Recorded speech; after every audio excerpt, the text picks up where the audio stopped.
Hello everyone, I hope you all have been well and I believe the Lord has kept you.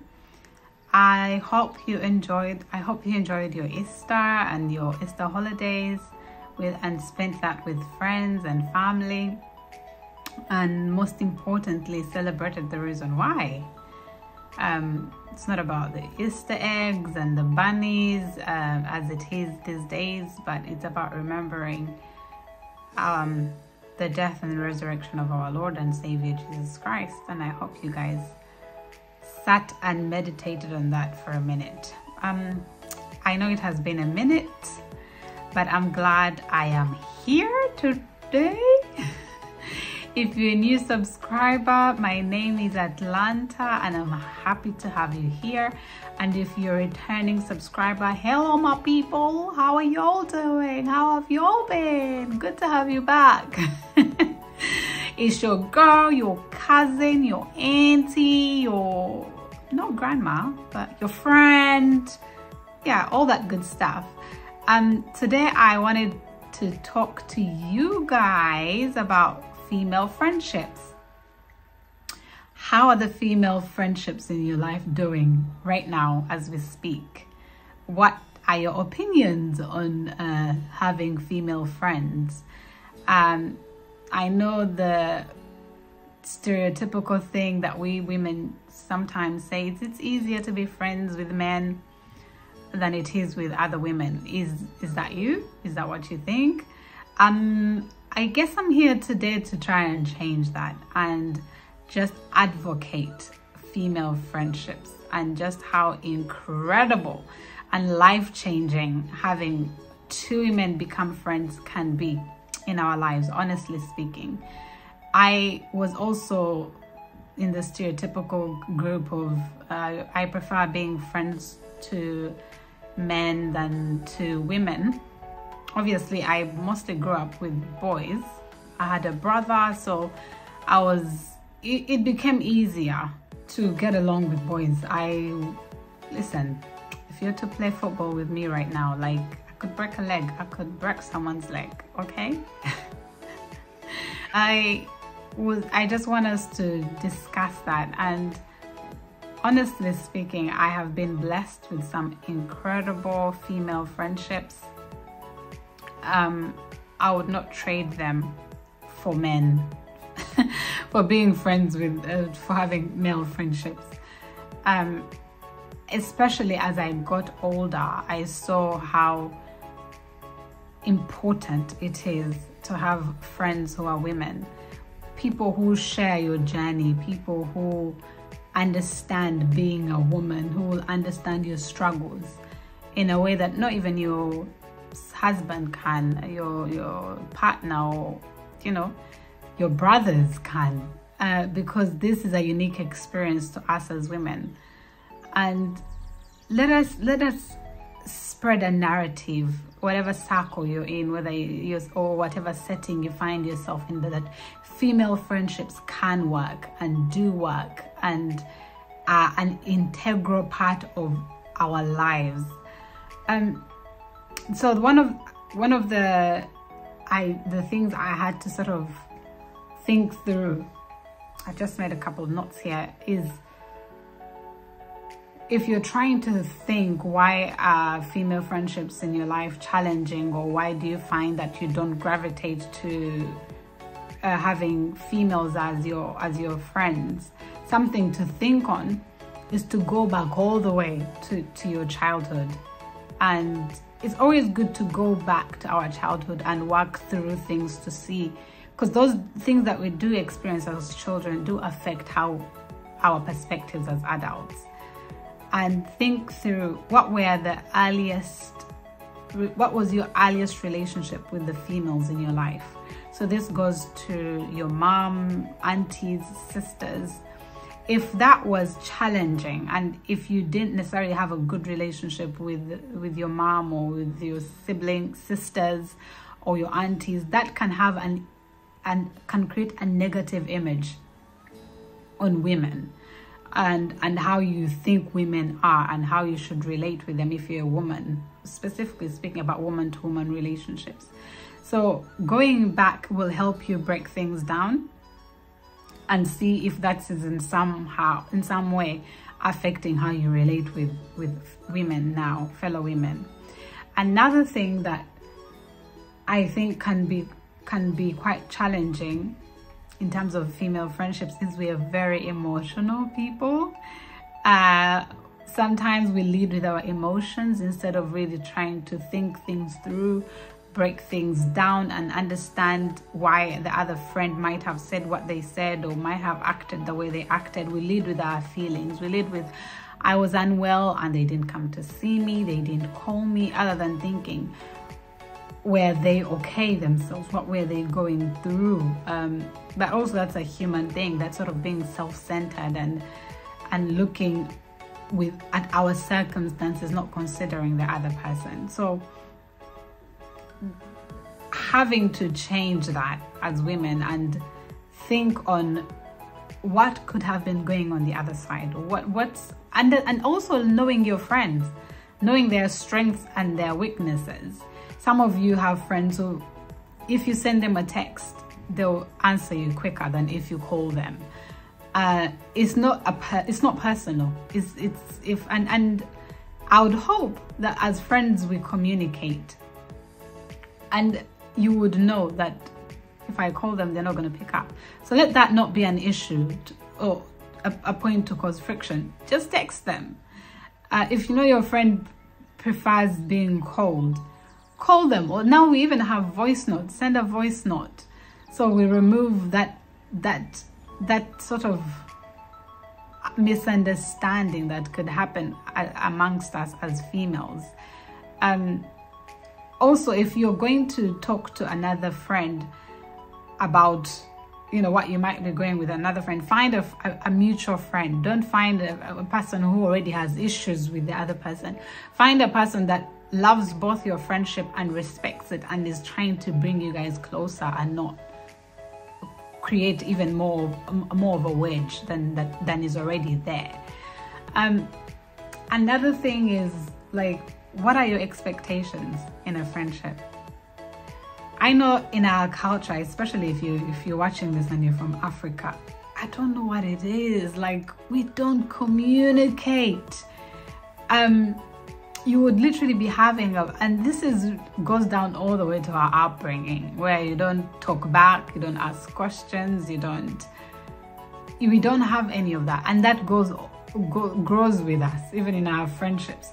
So you have a friend who keeps doing something that irritates you, who keeps showing up in a way that irritates you, and you do not communicate this, and over time this thing grows and you can't take it anymore, and you just cut them off or block them, and they don't even know why. So for example, they are always late. You know, you guys use your car to get to where you're going, and you're always late because of them, and you've never sat down to have a conversation with them to say, look, this is how I roll. Like, if I say 9, I mean 9. If we cannot do this, probably they're willing to make adjustments and come earlier, or they are not. And it might be that you won't take a trip to church with them every Sunday, and they might have to find other means of transport or wherever it is you might be going. But you will carry this resentment, and then you won't communicate to them, and then they do not know. Yet this relationship would have been kept, it would have been preserved if only we communicated. And there's this idea that as friends, we're supposed to be friends for life. So it doesn't matter what I do to you. If you're truly my friend, you should have been there for me. If you're truly my friend, you would have understood what I meant. If you're truly my friend.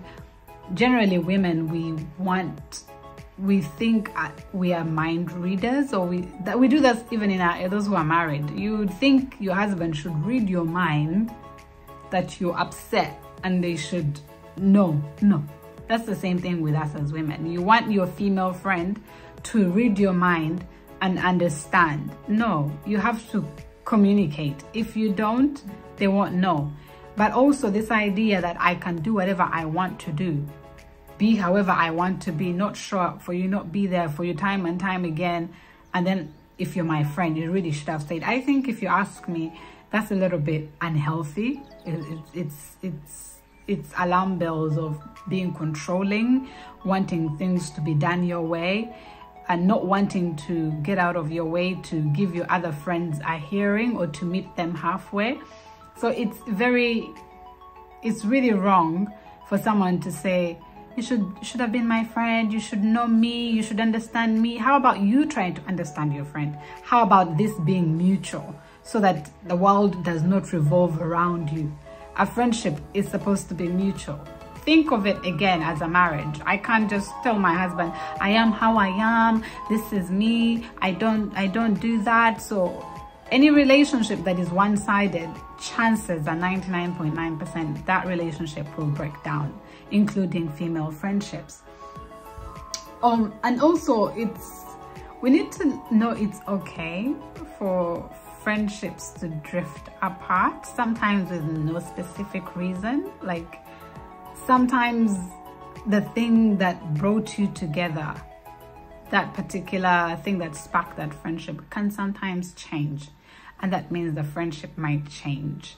For example, if you both were working in the same company or were both going at the same church, that thing brought you together, but you're now in a stage of your life where, or if you both were partying together, or something that you did together that brought you together, if that changes, more than likely the friendship might change.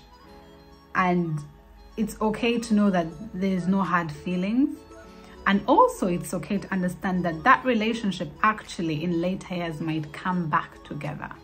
So if a friendship drifted apart with no specific reason, with nothing specific happening in terms of you guys didn't have a fight, you didn't betray each other or anything like that, let's normalize that and know that that's fine. And what I do, I'm more of a friend who speaks and reaches out. And if I feel there's some distance or something that has changed, more than likely I'm the person that calls a friend and say, like, I've been feeling like we've been a bit distant, and is there something that I did? Or are you okay? Is there something that, that's different in your life? And if that person communicates to me that there is nothing, and let me say this continues to happen, this wage between us continues to happen, I might reach out another time. But if I feel I'm still getting the same response, I might distance myself, not in a bad way, but be okay with knowing that maybe they need some space, or knowing that maybe this is the end of the relationship. But of course not like with negative energy, but always knowing the end of the relationship as it was. It doesn't mean that the friendship itself has died, but the way it was. So we will still communicate, but maybe what was once a week might now be twice a month. And I'm also that person who, when I'm someone's friend, like I'm in their face, okay? Like I'm checking in and I'm bubbly and I'm out there. And I personally, it's a confession time, I struggle when I don't get that same energy reciprocated. So what I've been learning is learning people's personalities and understanding that I might be that way, but this person is not wired that way. They are maybe more introverted, or maybe they are better off seeing you in person than communicating over the phone. Because sometimes you meet people in person and they're like bubbly and everything, and then when you're talking to them on over the phone, or you're checking up on them, it might sound cold because you're coming open and wholehearted, and you might not receive the same energy. So just understanding personalities are different, but also when you know that, you also obviously, to protect yourself and guard your heart, the Bible says to guard our hearts. It's very important to guard your heart and your peace. So you also draw back in that area.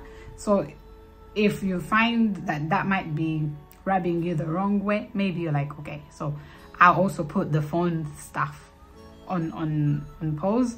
It's okay. Whenever we meet in person, that's okay.